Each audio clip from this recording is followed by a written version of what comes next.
विद्यार्थ्यांनो, सुप्रभात.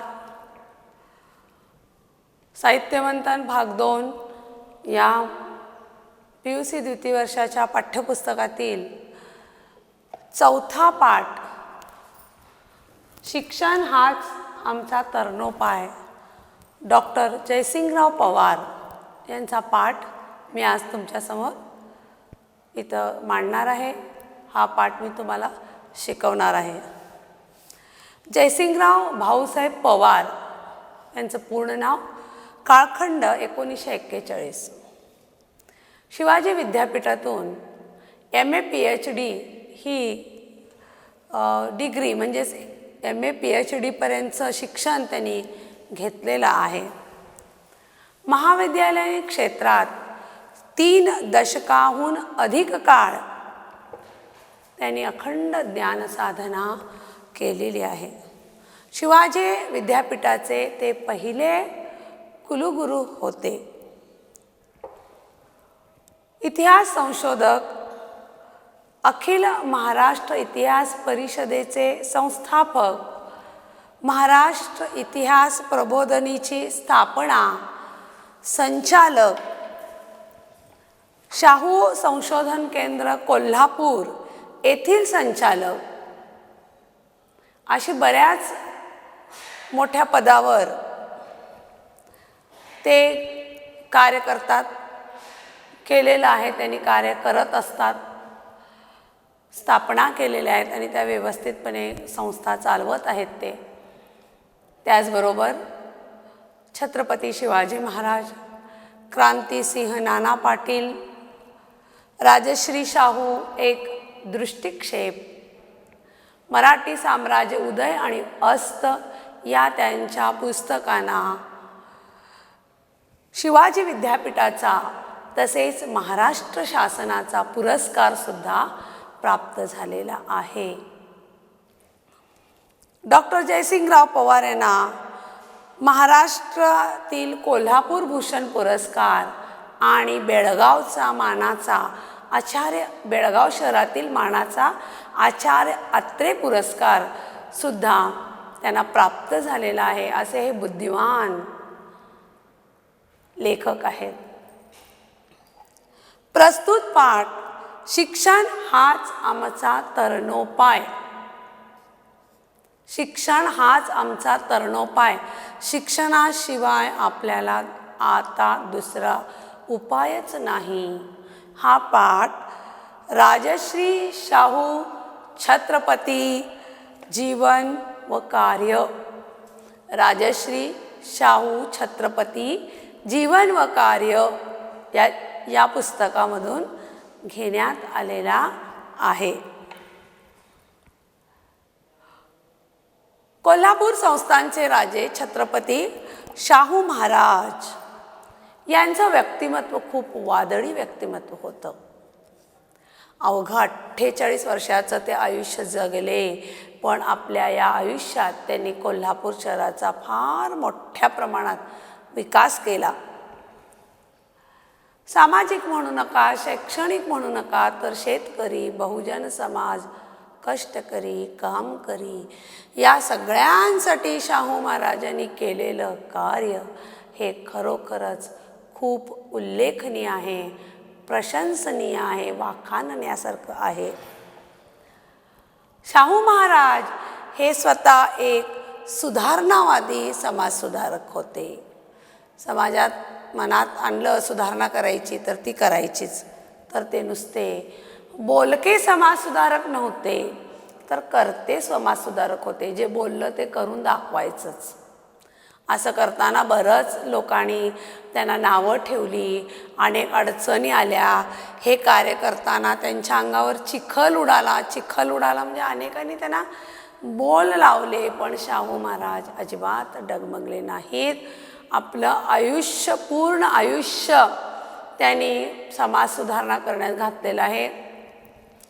त्यावेळी आपल्या भारत देशात काही मोजकीच संस्थानं होती आणि या मोजक्या संस्थानामध्ये शाहू महाराज यांचं हे कोल्हापूरचं संस्थान एक होतं आणि ब्रिटिशांचं राज्य सगळीकडे होतं, तर पण कुठल्याही संस्थानात असा एकही राजा नव्हता की ज्याने इतक्या सामाजिक, शैक्षणिक आणि शेतकरी वर्गासाठी एवढ्या सुधारणा केल्या असतील. शाहू महाराज असं एकमेव व्यक्तिमत्व आहे की ज्यांनी सर्व स्तरातून कोल्हापूर शहराचा विकास करण्याचं एक त्यांचं जे धोरण होतं ते फार चांगल्या प्रकारे त्यांनी राबवलं आहे. निपाणी या ठिकाणी त्यांनी डेक्कन रयत एज्युकेशन असोसिएशन अशी एक संस्था स्थापन केली आणि त्याद्वारे त्यांनी शेतकऱ्यांना कर्ज मिळवून देणं, त्याचबरोबर शेतकऱ्यांच्या समस्यांच्यावर प्रकाश टाकणं, त्यांच्या कृषीविषयक कार्यक्रमांना चालना देणं अशी कामं त्यांनी अतिशय जोमाने केलेली आहेत. कोल्हापूर संस्थानात चित्रपट, त्यानंतर चित्रकला, संगीत, कुस्ती या क्षेत्रात असलेल्या कलावंतांना त्यांनी प्रोत्साहन दिलं, खूप प्रोत्साहन दिलं.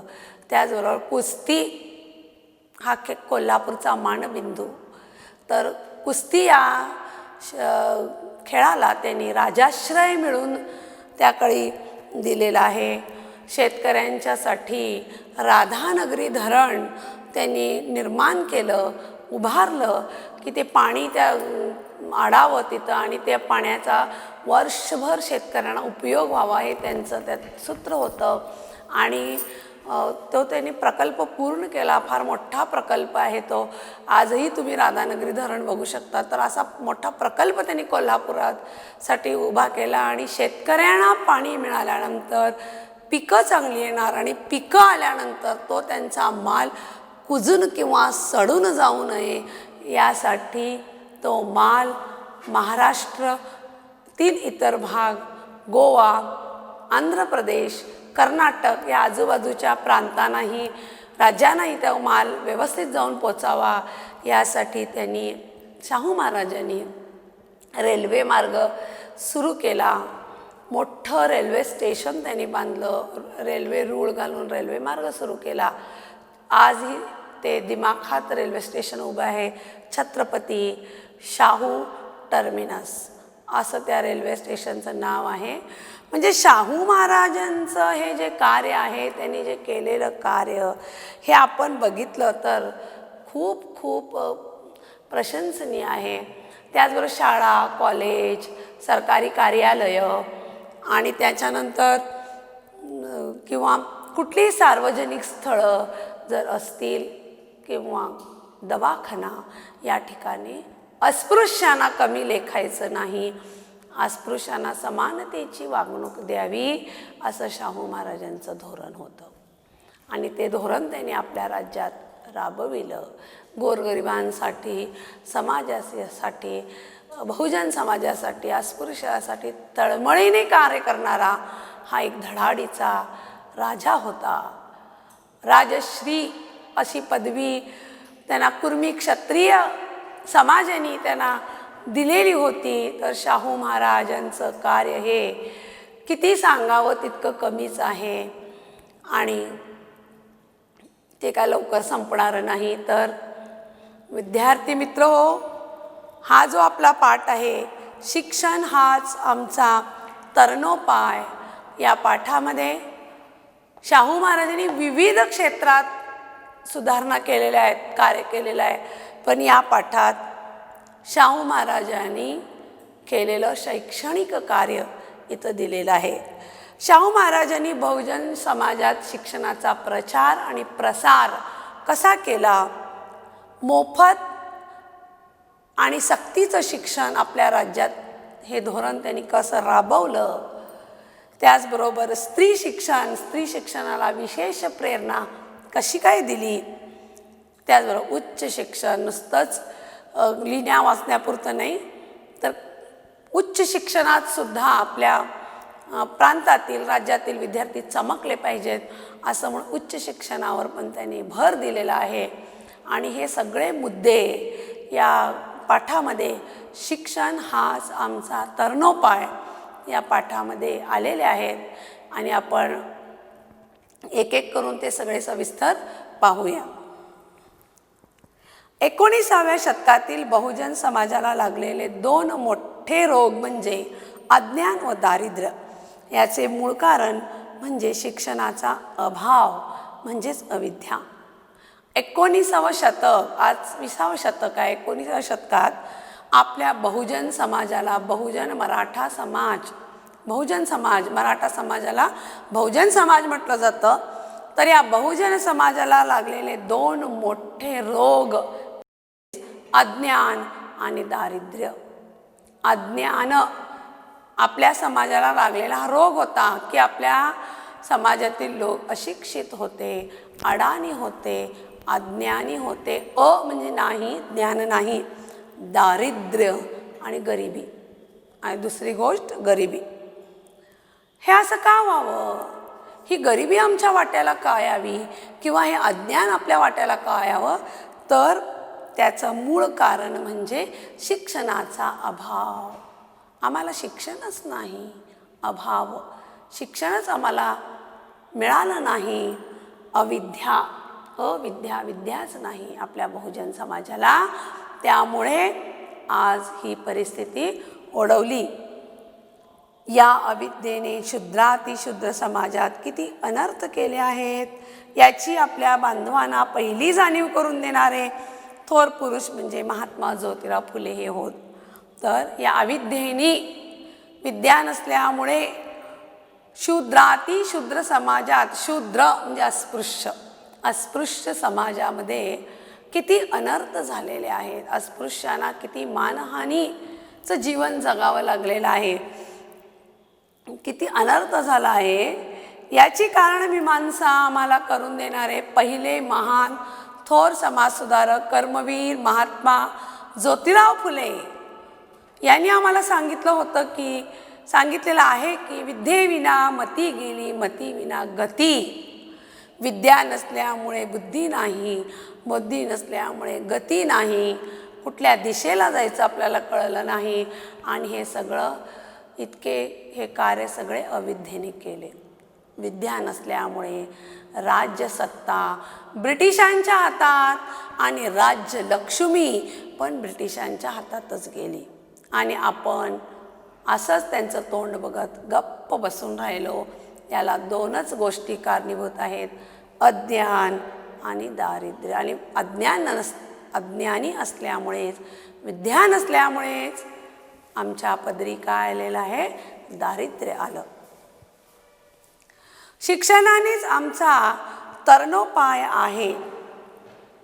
महात्मा फुल्यांनी शूद्रांना जागे करून त्यांच्या मुलामुलींसाठी शाळा काढल्या. हयातभर मोफत व सक्तीच्या प्राथमिक शिक्षणाचा आग्रह धरला. त्यांचे हेच कार्य पुढे शाहू महाराजांनी आपल्या राज्यात चालू ठेवले. शिक्षणाची महती सांगताना महाराज म्हणतात, शिक्षणानेच आमचा तरणोपाय आहे असे माझे ठाम मत आहे. महात्मा ज्योतिराव फुल्यांनी शूद्रातिशूद्रांना जागं केलं. चला शाळेत चला, मुलामुलींना शाळेत घाला म्हणून शाळेत घालायला लावलं. मुलामुलींसाठी, अस्पृश्यांच्यासाठी त्यांनी शाळा काढल्या. आयुष्यभर, हयातभर म्हणजे आयुष्यभर मोफत आणि सक्तीचं शिक्षण मिळावं यासाठी त्यांनी आग्रह धरला होता. सरकारकडे आग्रह धरला, ब्रिटिश सरकारकडे, की आमच्या समाजाला, बहुजन समाज किंवा आपला जो शूद्र समाज आहे याला मोफत फ्री एज्युकेशन आणि सक्तीचं कंपल्सरी यायलाच पाहिजे, शाळेत आलंच पाहिजे, असं शिक्षण मिळावं असं असं ज्योतिराव फुले यांचं म्हणणं होतं. हाच उपक्रम पुढे शाहू महाराजांनी आपल्या राज्यात चालू ठेवला. शिक्षणाची महती म्हणजे मोठेपणा सांगताना शाहू महाराज आम्हाला असं म्हणतात की शिक्षणानेच आमचा तरणोपाय आहे. लोक हो, शिक्षणाशिवाय आपल्याला तरणोपाय नाही. जर आपल्याकडे शिक्षण असेल, ज्ञान असेल तरच आम्ही पुढे जाऊ शकतो, प्रगती करू शकतो. ज्ञानम सर्वम योजयेत. ज्ञान हे सर्व गोष्टींचं मूळ आहे. ज्ञान हा तिसरा डोळा आहे. आपण म्हणतो की ज्ञानामुळे माणसाचा सर्वांगीण विकास होतो आणि यासाठी शिक्षण हाच आमचा तरणोपाय आहे असं माझं ठाम मत आहे, असं शाहू महाराजांनी म्हटलेलं आहे. शिक्षणाशिवाय कोणत्याही देशाची उन्नती झाली नाही असे इतिहास सांगतो. अज्ञानातच बुडून गेलेल्या देशात उत्तम मुत्सदी व लढवय्ये वीर कधीही निपजणार नाहीत. म्हणून सक्तीच्या व मोफत शिक्षणाची हिंदुस्थानाला अत्यंत आवश्यकता आहे. तर बघा काय झालं, अज्ञानात आपला देश हा अज्ञानी होता. आपल्या देशातील जनता शिक्षित नव्हती. तर ज्या देशामध्ये लोक अज्ञानी असतात, आपल्या भारत देशात पण अज्ञानीच लोक होते त्याकाळी, फक्त उच्चवर्गीय तेवढे सुशिक्षित होते.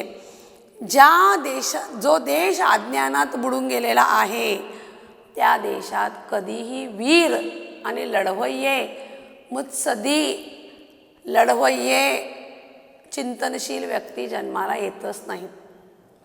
कारण त्या देशातील लोकांना शिक्षणच नाही तर ते प्रगतीच करू शकत नाहीत. आणि म्हणून सक्तीचं आणि मोफत शिक्षण हिंदुस्थानात दिलं गेलं पाहिजे. सक्तीच्या आणि मोफत शिक्षणाची हिंदुस्थानाला खूप खूप आवश्यकता आहे असं स्वतः शाहू महाराजांचं हे म्हणणं आहे. या बाबतीत आमचा गतकाल म्हटला म्हणजे इतिहासातील एक अंधारी रात्र आहे. गतकाल म्हणजे पूर्वकाळ. आपल्या देशाचा पूर्व इतिहास जर आपण बघितलं तर आपल्याला असं दिसून येतं की भारत देशामध्ये शिक्षित लोक त्याकडे खूप कमी होते. 100 लोकांच्यामध्ये शेकडा 100मध्ये कुठले तरी 4-5 लोक सुशिक्षित होते, बाकी सगळे लोक अशिक्षित होते.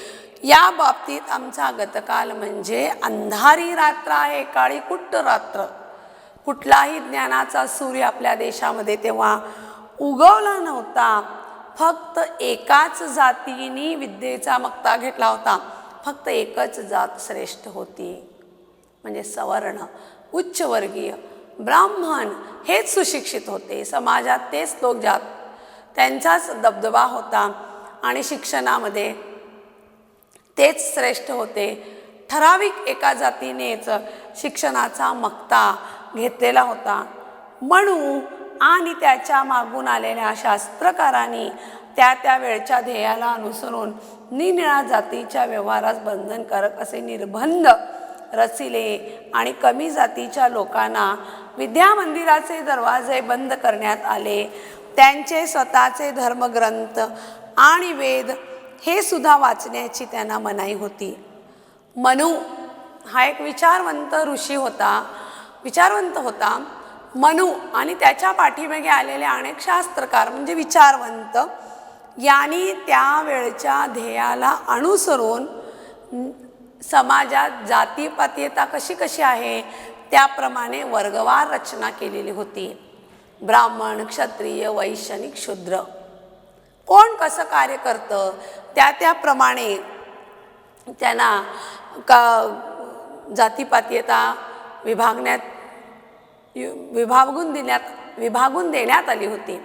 ब्राह्मण हे श्रेष्ठ आहेत, त्यांनी पूजापाठ करावी, देवाची पूजा करावी, शिक्षणाचा मक्ता त्यांच्याकडे आहे.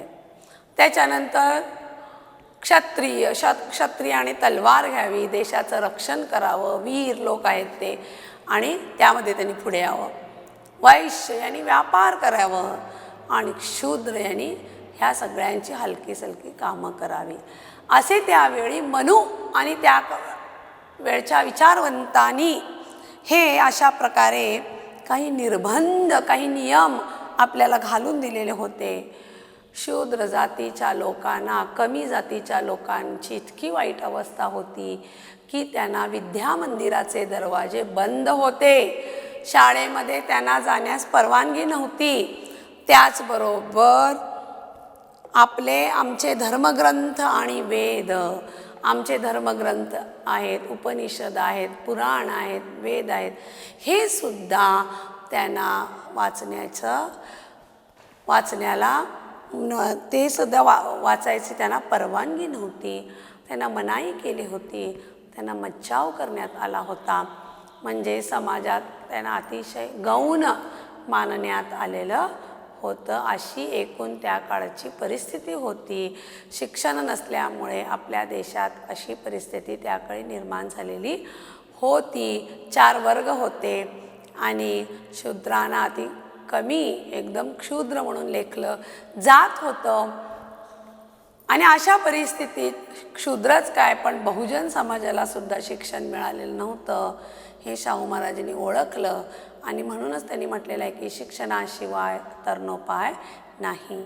शिक्षणाशिवाय आपला समाज सुधारणार नाही, आणि समाज सुधारणार नाही तर आपला हा देश पण सुधारणार नाही, पुढे येणार नाही. ब्रिटिशांनी शिक्षण सर्वांकरता खुले केले, पण वरिष्ठ वर्णाने घातलेली विद्याबंदीची बेडी तोडण्याचे पहिले प्रयत्न ब्रिटिशांनी केले. इसवी सन 1854 साली शिक्षणाची द्वारे सर्व लोकांना खुली करत असता त्यांनी जाहीर केले होते की लोकांना शिक्षण देऊन पाश्चात्य संस्कृतीचे फायदे उपलब्ध करून देणे हे आपले पवित्र कर्तव्य आहे.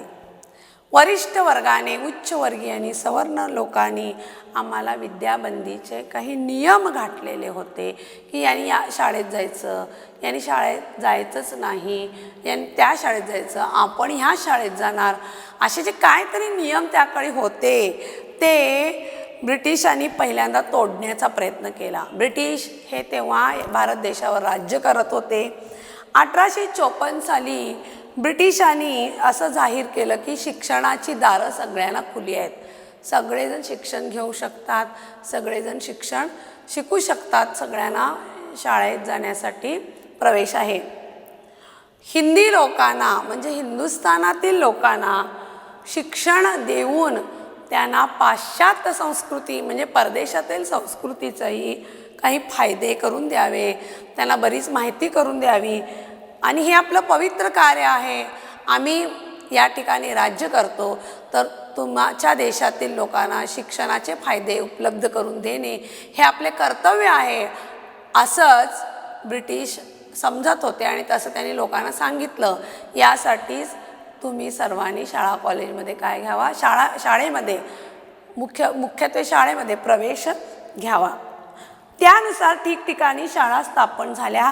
काही सरकारने सुरू केल्या तर अनेक ठिकाणी खाजगी संस्थांनी त्या सुरू केल्या. अशा प्रकारे बऱ्याच ठिकाणी शाळा सुरू झाल्या. काही शाळा ब्रिटिश सरकारने काढल्या तर काही खाजगी प्रायव्हेट किंवा खाजगी संस्थांनी शाळा सुरू केल्या. तर काही मिशनऱ्यांच्या शाळा होत्या. मिशनरी म्हणजे कॅथलिक लोक, त्यांच्याही काही ख्रिश्चन मिशनरी लोकांच्या शाळासुद्धा त्यावेळी भारतात होत्याच. पण या सर्व शाळांतून महार, मांग आदी अस्पृश्य वर्गातील मुलांना प्रवेश दिला जात नव्हता. पण या सगळ्या शाळांतून महार, मांग, खालच्या जातीतल्या मुलांना प्रवेशच नव्हता. मिशनऱ्यांच्या शाळात स्पृश्यापुरुषात भेदभाव पाळला जात नव्हता हे खरे, पण या शाळात वरिष्ठ वर्गाचे पालक व मुले अस्पृश्य मुलांना येऊन देत नव्हती. ख्रिश्चन मिशनरी स्कूल्स, ज्याला आपण इंग्लिशमध्ये कॉन्व्हेंट स्कूल्स म्हणतो, ज्या ठिकाणी अत्यंत उच्च किंवा चांगल्या प्रकारचं इंग्लिश शिकवलं जातं, ह्या शाळांमधून ब्रिटिशांनी सगळ्यांना प्रवेश आहे असं सांगितलं. पण काय झालं, वरिष्ठ लोक, सवर्ण लोक आणि त्यांची मुलं इतर जातीतील लोकांना, त्यांच्या मुलांना त्या किंवा अस्पृश्यांच्या मुलांना त्या शाळेत यायला देतच नव्हती. अशा प्रकारे शिक्षणाची द्वारे सर्वांना खुली हे तत्त्व कागदोपत्री स्वीकारले असले तरी वरिष्ठ जातीच्या वर्णश्रेष्ठत्वाच्या दाव्यासमोर सरकारही हतबल होते. म्हणून सरकारने अस्पृश्यासाठी खास वेगळ्या शाळा स्थापन केल्या. अशा प्रकारे शिक्षणाची द्वारं खुली झाली. हे ब्रिटिशांचं जे तत्त्व होतं ते फक्त कागदोपत्रीच राहिलं, कारण समाजातील वरिष्ठ वर्गाच्या वर्णश्रेष्ठत्वामुळे, वर्णश्रेष्ठत्व म्हणजे जातीबद्दल अभिमानामुळे इतर मुलं त्या शाळेमध्ये शिकू शकली नाहीत किंवा प्रवेश त्यांना देण्यात आला नाही. म्हणून सरकारने अस्पृश्यांसाठी खास वेगळ्या शाळा स्थापन केल्या. म्हणून ब्रिटिश सरकारने काय केलं की अस्पृश्य लोक जे होते या अस्पृश्यांसाठी काही वेगळ्या शाळा सुरू केल्या, परंतु ही तरतूद अत्यंत जुजबी स्वरूपाची होती. पुण्यासारख्या प्रमुख शहरात जिथे अस्पृश्यांची संख्या 5,000हून जास्त होती तिथे एकच अस्पृश्यांची शाळा होती आणि त्या शाळेत 30पेक्षा अधिक मुले नव्हती. तर बघा ही जुजबी होती, अतिशय कमी प्रमाणात अस्पृश्यांच्या शाळा काढल्या, पण त्या अतिशय कमी अल्प होत्या. जसं पुणे हे फार मोठं शहर आहे आणि या पुण्यात बरेच 5-6 हजार अस्पृश्य लोक होते, पण एकच शाळा होती. आणि हे अस्पृश्य लोकसुद्धा मुलांना बघा शाळेत पाठवायलाच तयार नव्हते. फक्त 30च मुलं त्या शाळेमध्ये येत होती. अस्पृश्य सोडून इतर मराठा आदी समाजामध्ये शिक्षणासंबंधी मोठी अनास्थाच होती.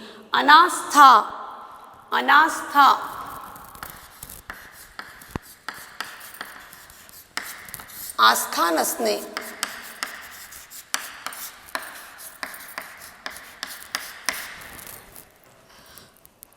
अस्पृश्य वर्गाला जर सोडलं तर मराठी जातीमध्ये